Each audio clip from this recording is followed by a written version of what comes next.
What's up, everyone? We are back, and today we're going to be doing kind of a tips and don't do this type of video. I am now level 100. I have put a lot of time into last Epoch. I'm finally confident enough that I know enough about the game.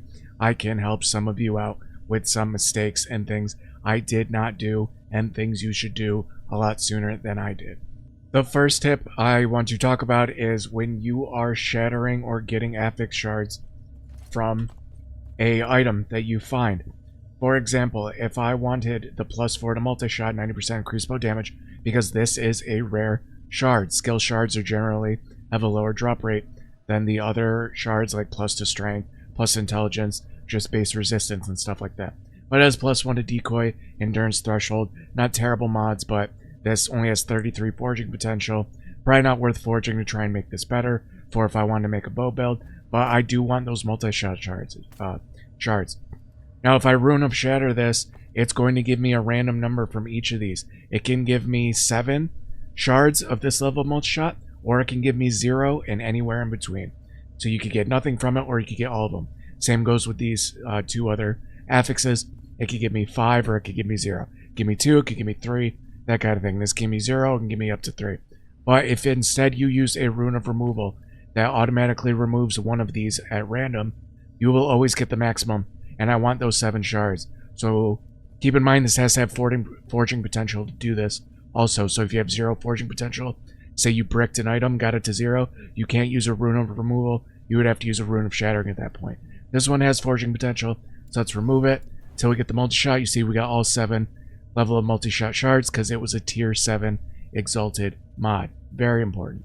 Next is, do not be worried about making poor skill choices in the beginning, whether that is with your passive points or whether that is with what skills you put in here to use their trees.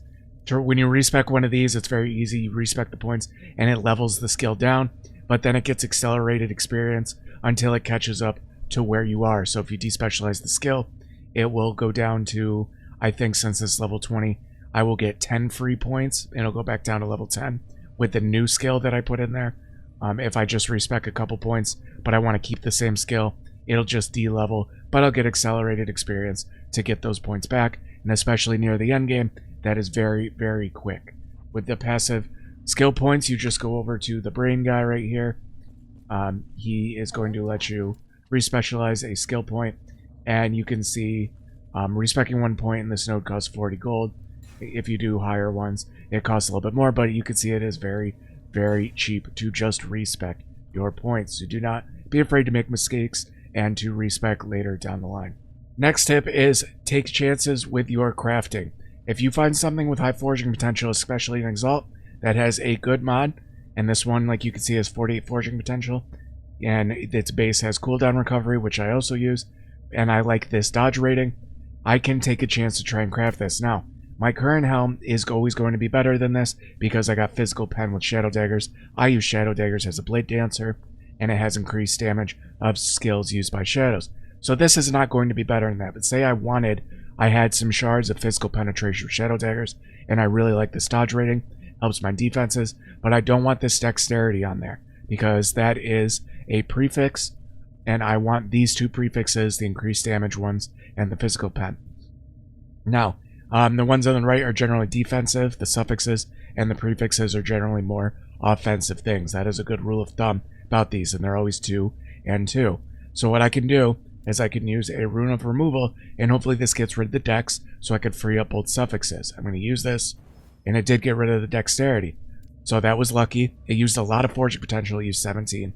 That's not good. But when I am crafting on this, say if I wanted to put some kind of shadow damage on here, damage of skills used by shadows, or physical penetration with shadow daggers, I could do that. I have 12 of these shards. You can see it says right here I have 12, and when you're looking in the menu, it also says I have 12 there as well. I can add this on with a Glyph of Hope. Remember, you have runes. The 2 basic ones are the Glyph of Hope, which has a 25% chance to have no forging potential. So even though that took a lot of forging potential, with a little bit of luck, I can still get some good stuff on here. The the Glyph of Chaos is another important one. It is going to upgrade a tier. These are tier 5 and tier 6 already, so you can't upgrade these. But it is going to change it into another mod in the suffix pool or the prefix pool, which is good. So, you know, I can use a Rune of Hope and just put some Shadow Penetration on here. You could see the Glyph of Hope did proc. It did not take any forging potential, and I got a little lucky. And then I could also put, you know, increased damage, skills used by shadows. I only have one shard, which kind of stinks, but if I knew this helm had a much better chance, and say I already had a helm with just skills used by shadows, like in the previous tip, I could use a Rune of Removal and get the tier 5, so I have some extra shards to use on this craft. But just the gist of it is take chances. If I wouldn't have gotten Dex removed, if it would have removed the dodge rating, no harm, no foul. I have plenty of runes of removal. Not the end of the world. I just either Rune of Shattering it for the shards if I have some extras, or I just drop it on the ground. Oh well.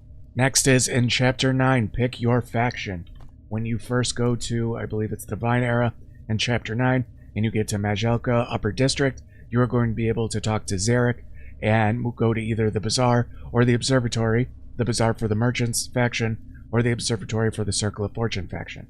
Now, I like the Circle of Fortune faction a little bit more in the beginning, but I am going to be completely honest with you. As much as I love this faction, I am realizing that if I would have went to the Merchants faction, it would have been massively easier for me to min-max this build. Why? Because you need uniques with legendary potential so you can mash them with exalted items to make them legendary. And finding unique you want with 2 even legendary potential is incredibly hard, and finding one with 3 or 4 legendary potential feels frickin' impossible. I am level 100, and the most I've ever found on my Smokeweaver dagger is 1 legendary potential. I've never found a 2, and finding a 3 or 4, I don't think it's ever going to happen before I just stop playing the game until next cycle. With Merchant's Guild, I would probably be able to save enough gold a lot easier to buy something with higher legendary potential. So as much as I love Circle of Fortune, if you are someone that you think is going to want to min-max a character and you're going to be playing for the long haul, I highly suggest going with the Traders Guild or the Merchants Guild, just to be able to get these items a little easier. Now, you can switch to the faction at any time. You have to start from the beginning, and that is great. I can hear it in the comments, but then you cannot use the stuff you found with the Circle of Fortune perks. So you can see my weapon has that little purple icon next to where it says rank 7. This one does. I cannot use this stuff if I switch to Merchants Guild, so I'd have to depower my character and go through the entire list of stuff back here. Also, on a side note, they need to lower the requirements for the last ones. I'm level 100. I'm still not even close to getting the level 10 tier. That is a big no-no considering how much I play the game, and I am still not all the way up here. That just isn't good. They need to lower the amount of reputation that you need to rank up, but that's a topic for another video. Next is use a loot filter. Even if it is a very basic one, you don't really know much about loot filters. What you're going to do is you're going to either hit escape and go to game settings, manage loot filters, or you can hold shift and hit F for your loot filters. Now, if you have not made a loot filter, you're going to see this screen. You can create a filter. The basic one that I did, probably at level 15, is I went to create filter. Create a new filter. You can call this new filter 1. You can give it a description, you can give it an icon, you can give it a filter color, whatever you want to do. And you can hit confirm, and you can add a rule. The very first one I did, I said hide, add condition. I do not want to see any rarity of normal or magic. And then I clicked add. That was it to start. I just didn't want to see normal and magic items. It was rare or higher, or I wouldn't see it at all. Now, once I started getting into higher tier monoliths, which is the end game, I eventually clicked rare. All I wanted to see was exalted. I did not care about checking all the rares, especially with the Circle of Fortune. That node, you're going to drop a ton of items, a ton of rares. It got really, really slow down effect, and the only upgrades I really wanted were exalted, and then I could see uniques and sets. Also, hit add. There's my rule, and that is it. Now you won't see any normal, magic, or rare items. Obviously, you can go more in depth with it. The current filter I use, which is still incredibly basic, I only find rogue-specific items. I don't see stuff for the other classes. I will play another build, but I'll deal with that when the time comes. I only see rogue-type idols, so I don't see any of the other ones. I show all unique set exalted, and again, I hide all normal, magic, and rare items. So even if you don't go super in-depth loot filters, which you should eventually, I am going to. I'm just lazy and don't feel like doing it. But you should at least hide a couple of things for your own sanity. Another great tip is make sure you are using your idols to fill in gaps. When you get through the campaign, you are going to notice when you click on some of these quests, and you can go back and do them, which is what I usually do. I go through the campaign.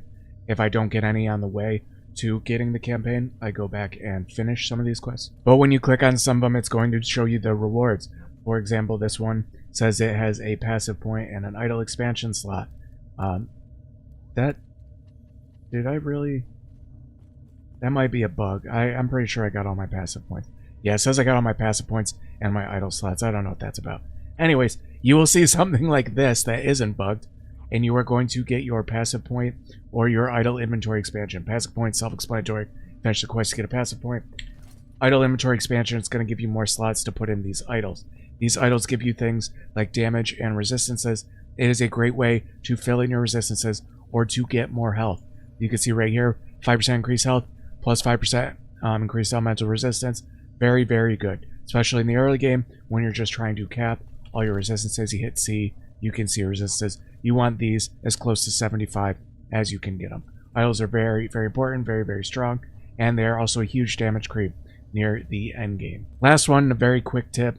When you get to the end game and you start running monoliths, and you get in here, you can skip to certain monoliths that give blessing rewards that are kind of pointless in the beginning or not as strong. When I look at the monolith, the first one you're going to do is the Fall of the Outcast. What you're going to do is you will just run through these monoliths and you will empower them going through the map, picking the rewards you want, and then eventually you will do these 2 quests, fill up this bar, and when it hits the 3rd one, you'll be able to do the 3rd quest. You have to do these first, do this one, and then the 3rd one to fight the boss, and then you will get a blessing. And the first one is the Fall of the Outcast, is this one. Increased large idol drop rate. It's a drop chance, not that big a deal. But it is going to unlock these 2. What I suggest doing is doing the Black Sun next, then the Ending of the Storm next, then the Reign of Dragons, and then getting to the 90s. The reason is you can go to this one, then this one, then this one, then this one. You can see these blessings are just drop chance. They give you no power. You can come back and do these, whereas these give you great things, like this one's void resistance. This one is mana, which is very important, especially for my build, the mana one. So you could skip these, go back and do these later, and get the blessings that make you stronger and give you more defense before doing the ones that give drop chances. So that is the tip video, everyone. Make sure you like, comment, subscribe if you want to see more of these tips video. I got some more tips in the tank, and I'm still going to be playing the game and streaming, so get followed over at safe.tv, twitch.tv/safeontalk, so you can hang out with me. You can ask questions. I should know the answer to a good amount of them. This isn't like Path of Exile, where even though in that game I am a veteran, there's still a ton of stuff that I do not know. This game's a little bit more simpler. I can generally give some good ideas and some good tips and possibly answer your questions. So yeah, I got some more ideas for videos, and now that I'm level 100, played the game enough, they're going to be coming out. So again, make sure you get subscribed, and thanks for watching, everyone. I hope you're enjoying the game, and we'll catch you on the next one.